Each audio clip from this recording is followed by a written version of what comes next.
High স্কুলের online class হতে স্বাগত জানাচ্ছি।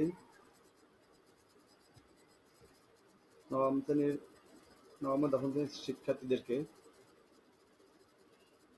আমি মোহাম্মদ কামরুল হোসেন, সহকারী শিক্ষক গণিত। তোমরা জানো ইতিমধ্যে বিশ্বে অনেক লোক প্রাণ হারিয়েছে করোনা ভাইরাসের আঘাতে। বিশ্বে এখন পর্যন্ত প্রায়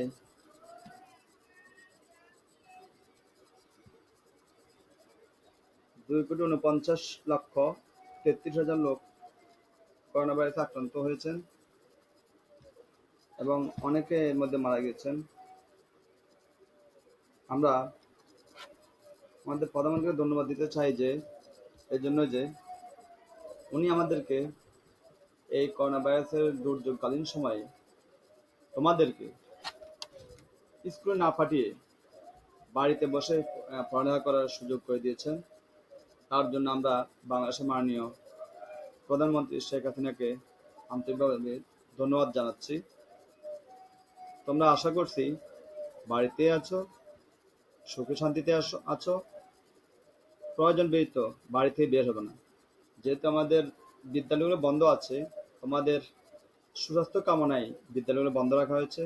অতএব তোমরা সেটা মিস করার চেষ্টা করবে না। বাড়িতে বসে বিভিন্ন ওয়েবসাইটে, বিভিন্ন ফেসবুক আইডিতে অনেকগুলো অনলাইন স্কুল খোলা আছে, সেগুলোতে তোমরা ক্লাস করবা। আর আমরা নিয়মিত চেষ্টা করব আমাদের বিদ্যালয়ের অনলাইন ক্লাস চালিয়ে যাব, সেই চেষ্টা আমরা করে যাব। তোমরা ক্লাসগুলো নিয়মিত অনুশীলন করবা। তো আমরা আজকে আমি নবম ও দশম শ্রেণীর রসায়ন বিজ্ঞানের তৃতীয় অধ্যায় নিয়ে আলোচনা করব। আমরা ছবিগুলো একটু দেখি।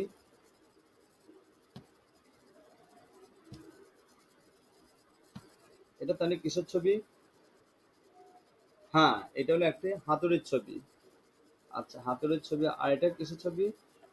এই হাতুড়িকে ভাঙলে যে জিনিসগুলো পাই, কণাগুলো পাই, সে কণাগুলোর ছবি। তার মানে এগুলো কি? এটা যদি একটি অণু হয় তাহলে এটা হলো কি, এগুলো হলো কি হাতুড়িটির কিছু পরমাণু। আচ্ছা, ভেরি গুড। আমরা এরপর আসি আরেকটু ছবি দেখি। এই ছবিতে কি হচ্ছে? বিশাল জলরাশি, ঠিক তাই না? আচ্ছা বলতো, জলরাশির মধ্যে কি আছে? পানির মধ্যে হাইড্রোজেন এবং অক্সিজেন আছে। আমরা রসায়ন বিজ্ঞানে অষ্টম শ্রেণীতে পড়ে আসছি, ঠিক তাই না? তাহলে পানিতে কি আছে? হাইড্রোজেন ও অক্সিজেনের পরমাণু আছে। হাইড্রোজেন ও অক্সিজেন পরমাণু মিলেই পানির একটি অণু গঠিত হয়। আচ্ছা, তাহলে দেখো তো, আমাদের এখানে কয়েকটি মৌলের নাম দেওয়া হলো: nitrogen, phosphorus, carbon, oxygen, helium, calcium, argon, sulphur, magnesium. এটা তোমার বইতেও আছে। বইটা যদি খেয়াল করে দেখবা, বইয়ের 27 নম্বর পৃষ্ঠায় দেখো, nitrogen, phosphorus, carbon, oxygen, helium, lithium, argon, manganese, sulphur, তাই না? আচ্ছা, তাহলে আমরা একটা দেখি, মৌলের প্রতীক পরমাণু কণিকা সম্বন্ধে একটু পরিচিতি দেখি আমরা। আচ্ছা, মৌলের প্রতীক চিনো তোমরা? আশা করি চিনো সবাই। আমরা অষ্টম শ্রেণীতে পড়ে আসছি। তাহলে মৌলের প্রতীক লেখার নিয়ম কি, এগুলো আমরা এই অধ্যায়ে শিখব। মৌলের প্রতীক কিভাবে লেখা হয়, মৌলের প্রতীক, পারমাণবিক সংখ্যা, ভর সংখ্যা, আপেক্ষিক পারমাণবিক সংখ্যা, এগুলো ব্যাখ্যা করার চেষ্টা করব। আমরা দেখি মৌলের প্রতীক কিভাবে লেখা হয়। সাধারণত মৌলের ইংরেজি নামের প্রথম অক্ষর দিয়েই আমরা মৌলের প্রতীক লিখে থাকি। যেমন একটি মৌল আমরা যদি বলি নাইট্রোজেন, নাইট্রোজেনের প্রথম অক্ষরটা কি? এন। তাহলে নাইট্রোজেন মৌলের প্রতীক হবে কি? এন। আমরা যদি একাধিক মৌলের বর্ণ একই হয় তাহলে সেক্ষেত্রে কি করব? যখন একাধিক মৌলের একই বর্ণ প্রথম অক্ষর হয়ে থাকে সেক্ষেত্রে আমরা প্রথম বর্ণটি ক্যাপিটাল লেটারে লিখে দ্বিতীয় অথবা তৃতীয় বর্ণের যে কোনো একটিকে স্মল লেটারে লিখে আমরা মৌলটিকে প্রতীক আকারে প্রকাশ করতে পারি। যেমন ক্যালসিয়াম, CALCIUM। এখানে যদি শুধু সি দিয়ে আমাদের জানা মতে আরেকটি মৌল আছে, কি মৌলটির নাম? কার্বন। কার্বন সি দিয়ে আছে, আবার ক্যালসিয়াম সি দিয়ে, তাহলে তো লেখা যাবে না। তাহলে যেহেতু আগে কার্বনটা আমরা লিখে ফেলছি, এখন ক্যালসিয়াম লেখার ক্ষেত্রে এই যে আমাদের করতে হলো কি, প্রথম অক্ষর সিটা নিয়ে আগে পরবর্তী অক্ষরটা এটা নিয়ে আমরা ক্যালসিয়াম লিখলাম, ঠিক তাই না? এবার দেখি, যদি কোনো মৌলের পরমাণুর প্রতীক, অনেকগুলো মৌলের পরমাণুর প্রতীক সাধারণত ল্যাটিন ভাষা থেকে আসে। ল্যাটিন ভাষাটা আমরা কি বুঝি? আমরা অষ্টম শ্রেণীতে পড়ছিলাম বেশ কয়েকটি মৌলের ল্যাটিন নাম, যেমন পটাশিয়াম, এটা হলো কেলিয়াম, কেলিয়াম থেকে কি আসবে? কে, প্রথম অক্ষরটা কি? কে। পটাশিয়াম ইংরেজি হলো কি? POTTASIUM, potassium. বাট পি দিয়ে আমাদের আরেকটা মৌল আছে, মৌলটির নাম কি বলতে পারবা? ভেরি গুড, মৌলটির নাম হলো আমাদের কি? ফসফরাস। তাহলে আমরা পি দিয়ে আরেকটি মৌল লেখা যাবে না। অতএব পটাশিয়াম লিখতে গেলে পটাশিয়ামের নামটা আমরা ওই যে ল্যাটিন ভাষা থেকে, পটাশিয়ামের নাম ল্যাটিন ভাষা কি? কেলিয়াম, KALIUM, কেলিয়াম। এরকম আরো অনেকগুলো মৌল আমাদের ল্যাটিন ভাষা আছে, যেমন আয়রন, প্যারাম, কপার, কোপারম, পারদ, হাইড্রোকার্বন। তাহলে এই জাতীয় মৌলগুলো থেকে সাধারণত আমরা ওই যে ল্যাটিন ভাষার নাম থেকে আমরা এগুলা মৌলগুলোর নামকরণ করি। আচ্ছা, এই চকটি তোমরা বাড়িতে বসে তোমরা পূরণ করবা। আমি তাহলে বলে দিচ্ছি, দেখো, প্রথম ও দ্বিতীয় বর্ণের প্রতীক নিয়ে মৌল, প্রথম ও তৃতীয় বর্ণের প্রতীক নিয়ে মৌল, প্রথম বর্ণের প্রতীক নিয়ে মৌল। এগুলো হলো ল্যাটিন ভাষা থেকে, ল্যাটিন নাম থেকে আমরা এই মৌলগুলো লিখবো। সোডিয়াম, সোডিয়ামের ল্যাটিন ভাষা কি? নেট্রিয়াম। তারপর পটাশিয়াম, এটা আমি অলরেডি বলছি, পটাশিয়ামের ল্যাটিন ভাষাটা কি? পটাশিয়াম। কেলিয়াম, সোনা, সোনার ল্যাটিন নাম কি? অ্যারাম।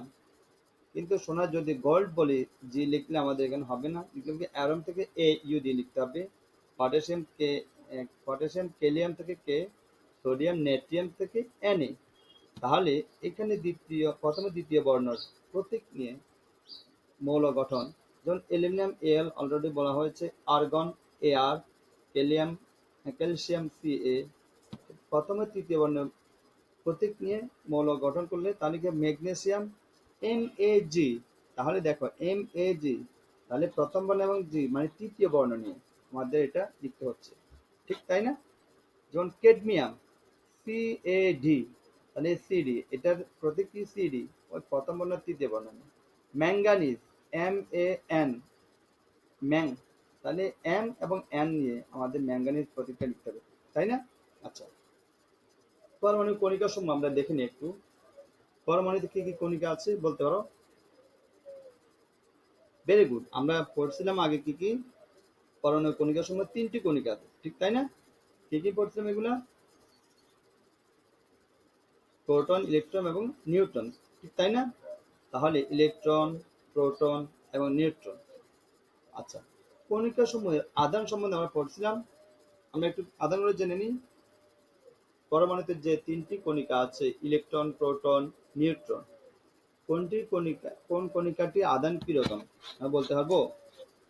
যদি আমরা বলি ইলেকট্রন, ইলেকট্রনের আধান কিরকম? ইলেকট্রনের আধানটা আমরা দেখে নিই। ইলেকট্রন ঋণাত্মক, ঋণাত্মক আধানযুক্ত নাকি ইলেকট্রন? ইলেকট্রনটা হলো ঋণাত্মক আধানযুক্ত। আর প্রোটন, দেখি তো, প্রোটনটা হলো কি? ধনাত্মক আধান বিশিষ্ট। আচ্ছা, আর নিউট্রনটা কোনো চার্জ বা আধান নেই। তাহলে আমরা ইলেকট্রনকে সাধারণত ইংরেজি অক্ষর ই দ্বারা প্রকাশ করব, প্রোটনকে আমরা সাধারণত ইংরেজি অক্ষর পি দ্বারা প্রকাশ করব, আর নিউট্রনকে এন দ্বারা প্রকাশ করব।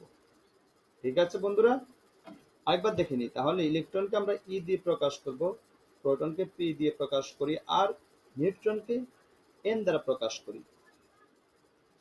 আমরা যদি এগুলার আধানগুলো সম্বন্ধে জেনে নিই, তাহলে ইলেকট্রনের আধান কিরকম? ঋণাত্মক, প্রোটনের আদান ধনাত্মক এবং নিউট্রনের আদান নেই। আচ্ছা, এরপর আমরা একটু বইটা একটু দেখি। বইতে দেখো তো, পরমাণুতে যে তিনটি কণা আছে এই তিনটি হলো কি স্থায়ী কণিকা। এই তিনটি হলো কি স্থায়ী কণিকা। স্বাভাবিক অবস্থায় পরমাণুর প্রোটন ও ইলেকট্রন সংখ্যা সমান থাকে, অর্থাৎ প্রত্যেকটা পরমাণুতে যতটা ইলেকট্রন থাকবে ঠিক ততটাই আমাদের প্রোটন থাকবে। নিউট্রন সংখ্যা কখনো সমান আবার কখনো বেশি হতে পারে, এটা কম বেশ হতে পারে, কিন্তু ইলেকট্রন এবং প্রোটন দুটি পরস্পর সমান হতে পারে, সমান হবেই। প্রোটন ও নিউট্রনের আপেক্ষিক ভর সমান। দেখো, প্রোটন এবং নিউট্রনের আপেক্ষিক ভর সমান, কিন্তু ইলেকট্রনের আপেক্ষিক ভর অনেক অনেক কম। যেমন দেওয়া আছে, ইলেকট্রনের আপেক্ষিক ভর একটি প্রোটন বা একটি নিউট্রনের 1840 ভাগের 1 ভাগের সমান। 1840 ভাগের 1 ভাগের সমান, অর্থাৎ এত কম যে এর ভর নেই বললেই চলে। তাহলে দেখো তো, কণিকা সমূহের মধ্যে কোনটি ভর কিরকম? প্রোটন। প্রোটনের প্রকৃত ভর কত? 1.67 ইন্টু 10⁻⁻24 গ্রাম। নিউট্রনের ভর 1.675 ইন্টু 10⁻⁻24 গ্রাম, প্রায় সমান। কিন্তু ইলেকট্রনের ভর দেখো কত কম। ইলেকট্রনের ভর 9.11 ইন্টু 10⁻28 গ্রাম, অর্থাৎ এই দুটো চাইতে আর -4 10⁻4 গ্রাম কম, ঠিক তাই না? আচ্ছা, পরমাণুতে মৌলিক কণিকা সমূহের অবস্থানগুলো আমরা দেখে নিই একটু। পরমাণুতে মৌলিক কণিকা সমূহের অবস্থান কোথায় থাকে? কেন্দ্রে থাকে কে কে, আর কিছু থাকে কেন্দ্রে, কিছু থাকে একটি থাকে বাইরে। আচ্ছা, দেখি তো কেন্দ্রে কে থাকে। কেন্দ্রে থাকবে প্রথমে কি প্রোটন। প্রোটন কোথায় থাকবে? কেন্দ্রে। ধনাত্মক আধানযুক্ত কণিকা প্রোটন। প্রোটনটা কোথায় থাকবে?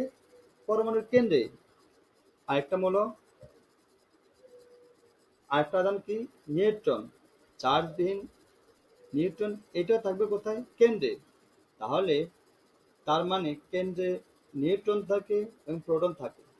তাহলে আমরা আগে বলেছি প্রোটন এবং নিউট্রনের ভর আছে, কিন্তু ইলেকট্রনের ভর নগণ্য। তাহলে এটাকে না দিলেই নয়, কারণ 1840 ভাগের 1 ভাগের সমান নিউট্রন এবং প্রোটনের ভরের।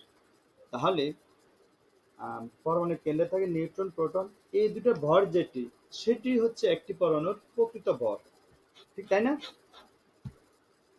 তাহলে আর দেখি, ইলেকট্রন থাকবে কোথায়? ইলেকট্রন থাকবে পরমাণুর বাইরে একটি শেল বা কক্ষপথে। তাহলে বাইরে একটি কক্ষপথে, এক বা একাধিক কক্ষপথে কি থাকবে? ইলেকট্রন সমূহ থাকবে। ইলেকট্রন সমূহ কেন্দ্রকে ঘুরে সার্বক্ষণিক আবর্তন করতে থাকে। তাহলে আমরা জেনে নিলাম যে পরমাণুর কেন্দ্রে থাকে কি? ইলেকট্রন। পরমাণুর কেন্দ্রে থাকবে প্রোটন এবং নিউট্রন। আর বাইরে থাকবে কি? আর বাইরে থাকবে কি? ইলেকট্রন, ঠিক তাই না? তাহলে আমরা জেনে নিলাম একটি পরমাণুর কেন্দ্রে থাকবে প্রোটন এবং নিউট্রন, আর বাইরে যে শেল আছে বা কক্ষপথ আছে, ওই কক্ষপথে কে থাকবে? আমরা জেনে নিলাম ওই কক্ষপথ থাকবে কি? ইলেকট্রন। আর ইলেকট্রনটা কিরকম চার্জ যুক্ত? ইলেকট্রনটা ঋণাত্মক চার্জ যুক্ত, প্রোটনটা ধনাত্মক চার্জ যুক্ত, কিন্তু নিউট্রনের কোনো চার্জ নাই। আমরা যদি আরেকটু সহজভাবে জেনে নিই, যেমন নিউট্রালাইজ, সেখানে আমরা যদি জেনে নিই নিউট্রাল মানে কি? জিরো। তার মানে নিউট্রনের কোনো চার্জ নেই। আমাদের চার্জ আছে কিসের? প্রোটন ধনাত্মক চার্জ যুক্ত এবং ইলেকট্রন ঋণাত্মক চার্জ যুক্ত। আর প্রোটন থাকবে কেন্দ্রে, ইলেকট্রন থাকবে পরমাণুর বাইরে কিছু শক্তি স্তরে, এবং ইলেকট্রন যতগুলো থাকবে প্রোটন ঠিক ততটাই থাকবে প্রত্যেকটা পরমাণুতে, কিন্তু নিউট্রনের ভর ভিন্ন ভিন্ন হতে পারে, নিউট্রনের সংখ্যা বা ভর। এখন দেখো, আমরা একটু সামনের দিকে এগুলো,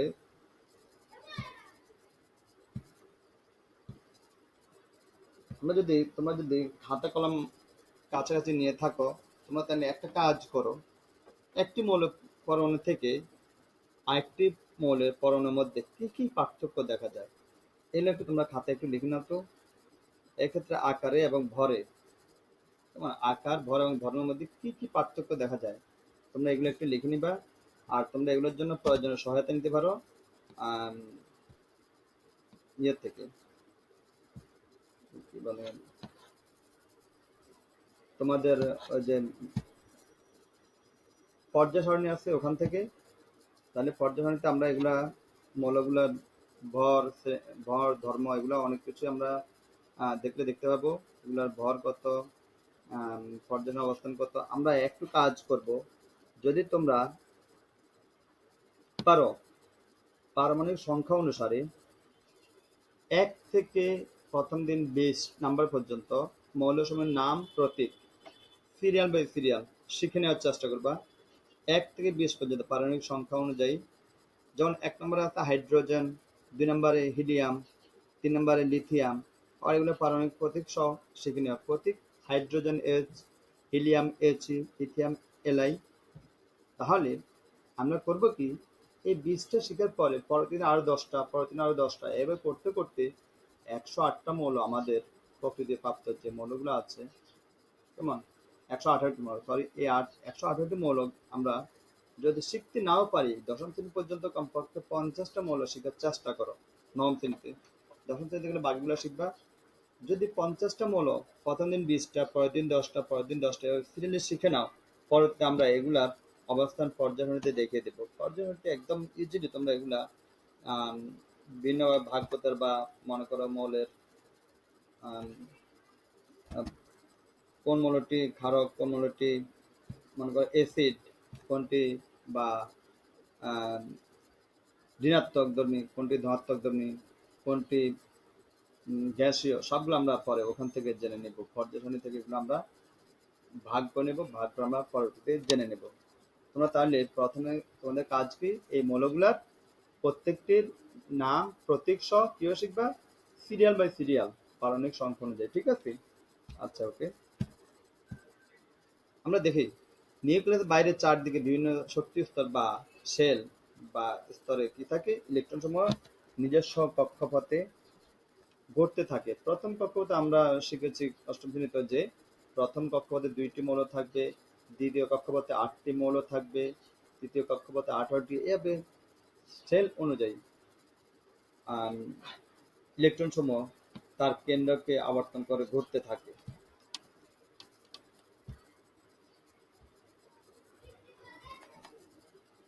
তাহলে দেখো সকল মৌলের বলছে কি নিজস্ব প্রোটন সংখ্যা ও নিউক্লিয়ন সংখ্যা আছে। প্রোটন সংখ্যা বা পারমাণবিক সংখ্যাকে জেড দ্বারা ও ভরকে ভর সংখ্যাকে এ দ্বারা চিহ্নিত করা হয়ে থাকে। আমাদের বইতে যা বলা আছে তাই আমরা বললাম। দেখো যেমন অ্যালুমিনিয়াম এর প্রোটন সংখ্যা 13 এবং নিউক্লিয়ন সংখ্যা 27। তাহলে দেখো তো আমরা যদি গাণিতিক নিয়ম অনুযায়ী করে নিই, নিউট্রন সংখ্যা কয়টি হবে, নিউট্রন সংখ্যা হবে 27 বিয়োগ 13 ইকুয়াল টু 14টি। তাহলে এখানে নিউট্রন সংখ্যা 14টি, অর্থাৎ প্রোটন এবং ইলেকট্রন সংখ্যার চাইতে নিউট্রন সংখ্যা একটি বেশি। আমরা আগে বলেছিলাম যে প্রোটন যতটা ততটা ইলেকট্রন থাকবে, কিন্তু নিউট্রন সংখ্যা ভিন্ন ভিন্ন হতে পারে। তাহলে আমাদের এখানে নিউট্রন সংখ্যাটি ভিন্ন, ঠিক না? সংক্ষিপ্তভাবে যদি আমরা এটাকে প্রকাশ করি, দেখো এ এল কে লেখার পরে আমরা উপরে লিখব 27, দ্যাট ইজ নিউক্লিয়ন সংখ্যাগুলো উপরে, আর নিচে লিখব কি প্রোটন সংখ্যাগুলোকে। ঠিক আছে, তাহলে এখানে এ এলটা কি কাকে প্রকাশ করলো, এ এল দ্বারা মৌলের প্রতীক, এ এল দ্বারা মৌলের প্রতীককে প্রকাশ করলো। আর এরপরে 27 উপরে যেটা, এটা কি নিউক্লিয়ন সংখ্যা, অর্থাৎ আমরা এটা বর সংখ্যা বলে থাকি, এটা হবে উপরে, মানে 27 যেটা এটা। আর 13 যেটা, এটা প্রোটন সংখ্যা বা পারমাণবিক সংখ্যা। এটা তোমাদের বইতে ঠিক তাই আছে। যদি আমরা বইতে এটা একটু দেখে নিই, দেখতে পাচ্ছ তোমাদের বইতেও ঠিক একই রকম লেখা আছে। এ এল মৌলের প্রতীক, নিউক্লিয়ন বা ভর সংখ্যা কোনটা উপরটা, আর নিচেরটা হলো জেড, এটা হলো নিচেরটা প্রোটন সংখ্যা বা পারমাণবিক সংখ্যা। ঠিক আছে, আচ্ছা আমাদের এখানে বেশ কিছু মৌলের ভর সংখ্যা, প্রোটন সংখ্যা দেওয়া আছে, ইলেকট্রন সংখ্যা দেওয়া আছে। সংক্ষেপে প্রকাশের পদ্ধতি এগুলো তোমরা একটু লিখবা। পারমাণবিক সংখ্যা, ভর সংখ্যা দেওয়া আছে, সেখান থেকে তোমরা মৌলের প্রোটন সংখ্যা এবং ইলেকট্রন সংখ্যা এগুলা, এই ছকটি তোমরা নিজেরা বাড়িতে পূরণ করবা। এই ছকটি তোমরা বাড়িতে নিজেরা পূরণ করবা, পূরণ করে এরপর সংক্ষিপ্ত আকারে প্রকাশ করবে এই মৌলগুলোকে। ঠিক আছে?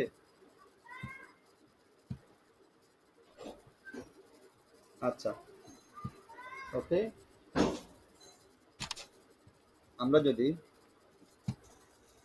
দলগত কাজ, তোমরা এইগুলো একটু দেখে নিবা। আচ্ছা, আমরা নিউক্লিয়াস, নিচে এটা কি নিউক্লিয়াস, এটা কি প্রোটন। হ্যাঁ, এখন আমরা যদি আরেকটা বলি, এটা কি ধরনের, প্রোটনটা কিরকম, ধনাত্মক চার্জ যুক্ত। এটা কিরকম, নিউট্রন কিরকম, চার্জ বিহীন, এটাতে কোনো চার্জ আছে নেই। আর এটা কি ইলেকট্রন, ইলেকট্রনের চার্জটা কিরকম বলছিলাম আমরা, হ্যাঁ ঋণাত্মক। খুব ভালো বলছো, ধন্যবাদ তোমাদেরকে। আচ্ছা, আমরা এই শব্দগুলো একটু মুখস্থ করে নিব। একটা বাড়ির কাজ লিখে নাও। পরমাণুর সকল ধনাত্মক আধান নিউক্লিয়াসে কেন্দ্রীভূত বিশ্লেষণ করো। এই বাড়ির কাজটা তোমরা একটু বাড়ি থেকে করে আনবা। ঠিক আছে? নিজেকে যাচাই করো। নিউক্লিয়ন সংখ্যা কি, এগুলো একটু জেনে নিবা। নিউক্লিয়ন সংখ্যা, ভর সংখ্যা কি, এক, পরমাণুর স্থায়ী কণিকা কয়টি ও কি কি। তো আজকে ক্লাসে তোমাদের সবাইকে ধন্যবাদ। আশা করছি পরবর্তীতে অন্য একটা ক্লাস নিয়ে তোমাদের সাথে দেখা হবে। সে পর্যন্ত তোমাদেরকে ধন্যবাদ জানাচ্ছি আজকে ক্লাসটি মনোযোগ সহকারে দেখার জন্য। পাশাপাশি তোমাদেরকে বলবো, তোমরা আমরা বলছি অনলাইনে বিভিন্ন বিদ্যালয়ের এবং বিভিন্ন সংস্থা অনেকগুলো ক্লাস দিয়ে থাকে, সেই ক্লাসগুলো তোমরা অনুসরণ করো। পাশাপাশি তোমরা হাতে কলমে অবশ্যই লিখতে হবে, হাতে কলমে না লিখলে এগুলো মনে থাকবে না। কখনো যদি শুধু দেখো তাহলে এগুলো মনে থাকবে না। ঠিক আছে? আমাদের সম্মানিত অভিভাবকবৃন্দকে বলবো, আপনারা বাড়িতে এই করোনাকালীন সময়ে বাড়িতে রেখে আপনার ছেলে মেয়েদেরকে আপনারা নিজেরা একটু নিজ দায়িত্ব নিয়ে একটু পড়ালেখার চেষ্টা করান, যাতে করে কিছু তারা বাড়িতে শিখতে পারে। আমরা আপনার চেষ্টা চালিয়ে যাচ্ছি যাতে করে তারা কিছু শিখতে পারে। তো ঠিক আছে, আজকে ক্লাস এ পর্যন্ত। তোমাদেরকে সবাইকে ধন্যবাদ। ওকে।